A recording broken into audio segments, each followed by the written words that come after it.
Altec Lansing, ou le meilleur rapport qualité-prix de la décennie. Aujourd'hui, je vais faire une vidéo un petit peu différente que d'habitude. Je vais pas vous parler de serveurs ou de trucs comme ça, on va changer un petit peu de sujet. Je vais pas vous parler non plus de cartes graphiques ou de trucs comme ça, mais je vais plutôt vous parler du meilleur achat que j'ai sûrement jamais réalisé. Il y a une dizaine d'années environ, j'ai fait un achat très spécial à la Fnac. Ces enceintes. Alors vous allez me dire, mais qu'est-ce qui nous fait une review d'enceintes qui ont 15 ans celui-là? Attendez un petit peu, vous allez être surpris. Donc il y a une dizaine d'années, je disais, eh bien j'avais acheté ce kit-là sans vraiment y connaître grand-chose. En gros, la seule chose que j'ai faite, c'est que j'ai écouté le truc dans le magasin. Alors je réitère mes propos, mais oui, c'est clairement le meilleur achat que j'ai pu faire. Pourquoi ?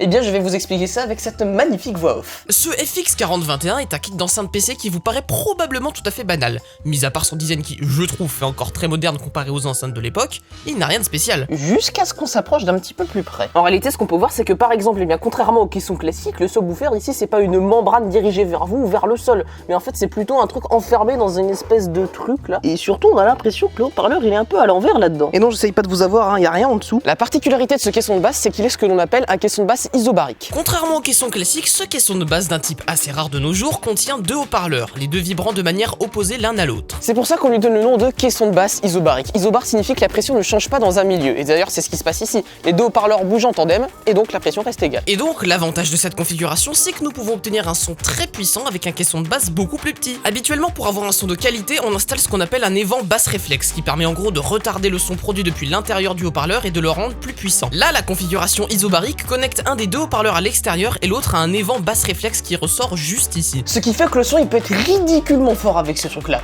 Par exemple...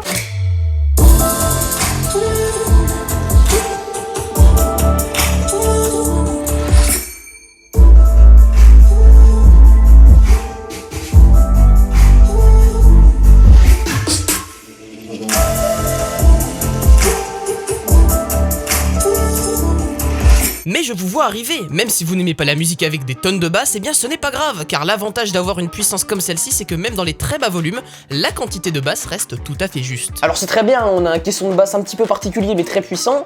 Et alors ? Et bien alors, il est aussi très précis. Les basses peuvent descendre vraiment bas, contrairement à d'autres modèles d'enceintes de PC, ce qui fait que c'est ultra immersif quand on écoute de la musique ou qu'on regarde un film. Bref, c'est ici la raison principale pour laquelle j'aime ce truc. Le son est réellement bon. Même si vous mettez le volume à fond, le son est très bon. Même si le petit point faible de ce kit reste probablement les haut-parleurs, il n'en reste pas moins surprenant pour leur taille. Il faut vraiment pousser la mule pour entendre de la distorsion. Même si j'avoue que le bruit statique quand tu l'allumes, il peut être gênant parfois. Enfin, vous allez me dire, et alors, des kits comme ça, il en existe des tonnes, pourquoi est-ce que tu nous parles de celui-ci ? Eh bien, tout simplement parce que le prix défie toute concurrence. En effet, ce produit est discontinué depuis déjà quelques années, mais le MSRP était d'environ 130 $. Pour le son que produit ce truc, c'est vraiment rien du tout. Moi, on me le ferait écouter à l'aveugle et je pourrais lui donner au moins 300 € en termes de prix. Mais là, non, en fait, c'est juste parfait. Mais je ne vous ai pas tout dit, hein, puisque le problème avec ce truc, c'est que vu qu'il est discontinué, eh bien, on peut le trouver qu'en occasion. Et 20 €? c'est juste fou, enfin genre, le son il est 10 fois meilleur que n'importe quelle enceinte Bluetooth qu'on peut trouver sur internet, et 20 €, voilà, c'est fou. Selon moi, la raison est toute simple. Aujourd'hui, personne n'achète d'enceinte PC sur le bon coin. C'est typiquement le genre d'objet dans lequel t'évites de mettre de la thune et que t'achètes neuf. Donc étant donné que personne n'a envie d'acheter des enceintes PC d'occasion en 2020, il n'y a aucune demande et les vendeurs sont obligés de brader le tout. J'en ai même trouvé à 10 € genre. 10 € pour, je le rappelle, ce genre de son. Si vous pouvez mettre un casque, c'est encore mieux.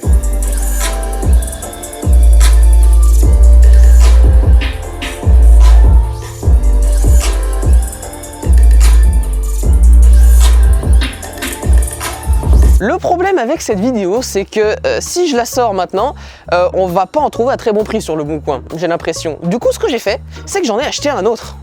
Regardez, incroyable. Mais... non, j'en ai acheté 3, 4, 5. J'en ai acheté 5. Oui bon, j'avoue, j'ai un poil craqué sur les annonces, hein, mais au moins ça m'a permis d'avoir une autre observation que je vais pouvoir vous partager. L'envoi mondial relais. Pour ceux qui regardent ma chaîne Tecmotech, vous devez savoir que j'ai une grande histoire d'amour passionnel avec Mondial Relais. Ils m'ont déjà pété 2 iMac, mais ça reste les moins chers pour la livraison par le bon coin. Alors, eh bien, j'ai dû me faire envoyer tous ces trucs par Mondial Relais.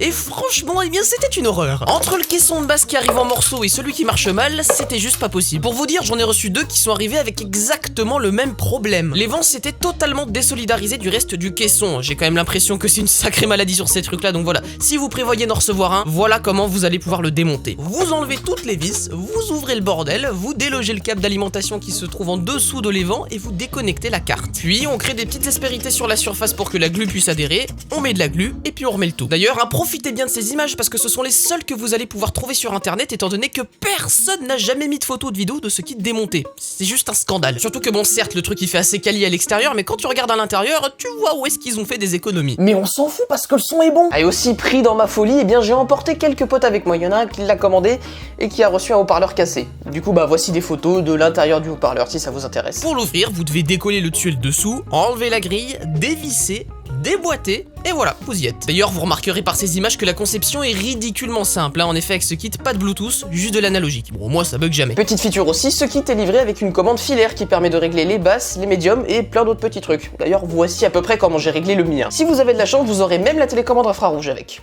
Pas mal, hein? En bref, ce kit est juste incroyable. Sérieusement, le son est excellent pour un prix ridicule. Le tout garde un design moderne et est juste parfait pour énormément d'applications. En écrivant cette vidéo, je me suis non seulement rendu compte que quasiment personne n'avait jamais ouvert ce truc sur internet, mais aussi qu'il existait une version 5.1 de ce kit, le FX5051. Et ouais, à 230 $ de MSRP, ce truc est encore plus rare. J'ai juste trouvé 2 annonces sur le bon coin sur toute la France et aucun n'a voulu me l'envoyer. Et vous vous doutez bien que je n'ai pas fait 4 heures de route juste pour faire un running gag pour une vidéo, hein. C'est absolument pas mon genre. Ça sert à rien d'attendre, y a pas. Hein. Non, je ne l'ai pas fait. Enfin, les gars, je ne vais quand même pas faire 4 heures de route et dépenser mon argent juste pour faire un running.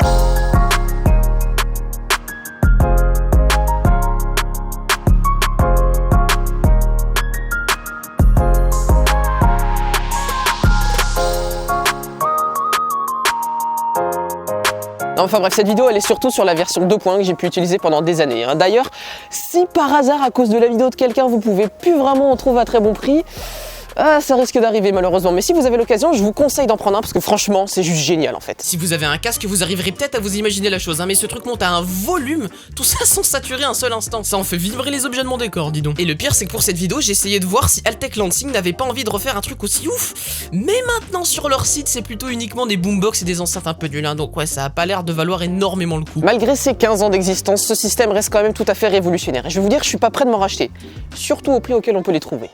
Merci à tous d'avoir regardé cette vidéo. Si ce format vous plaît, n'hésitez surtout pas à vous abonner, ça me ferait super plaisir. Et puis pour pouvoir m'aider à la création de celle-ci, sachez qu'elle est sponsorisée par Godil. Aujourd'hui, je vais vous présenter Godil 24. C'est un site où vous pouvez trouver des licences de produits Microsoft très peu chères. Le principe, il est très simple, hein. Vous avez besoin d'une licence Windows 10 Pro, d'une licence 10 Home, d'une licence Windows 10 Server, ou même d'Office 2019 par exemple. Et bien, vous pouvez venir l'acheter ici parce que c'est un site qui casse un petit peu les prix. Pour la marche à suivre, hein, vous allez voir que c'est assez simple. On va juste choisir notre produit ici. Je vais prendre l'exemple de Windows. Vous regardez si vous voulez une licence professionnelle ou Home. Vous regardez aussi si vous voulez pour un ou même 2 PC parce qu'il y a aussi. Vous cliquez ici sur Buy Now, puis vous faites directement ajouter au panier. Ensuite, si vous voulez payer encore moins cher, eh bien vous pouvez utiliser le code promo MG50 qui vous donnera donc 50% sur votre panier. Ce qui franchement n'est pas négligeable non plus. Hein. Puis eh bien vous finalisez votre achat. Ensuite, eh bien vous allez recevoir votre licence par mail et il vous suffira d'aller dans les paramètres Windows, d'aller dans mise à jour et sécurité, puis dans activation juste ici et de l'activer. Avec ce site, vous aurez un service client au cas où vous n'arriviez pas à l'activer ou qu'il y a un problème. Donc voilà, ça c'est tout bénef. En tout cas, si ce site vous plaît, eh bien n'hésitez pas à aller visiter le lien qui se trouve dans la description de la vidéo. Merci à ceux qui sont restés jusqu'à la fin. Si vous avez aimé ce format, n'hésitez pas à me le dire en commentaire et à venir sur mon Discord, discord.imotech.fr où je reste très actif et où je pourrai répondre à vos questions. Si vous avez des suggestions de formats comme celui-ci, n'hésitez pas à m'en faire part parce que ça m'intéresse grandement. Allez, sur ce, merci d'avoir regardé, on se retrouve dans une prochaine vidéo. Allez, salut les amis.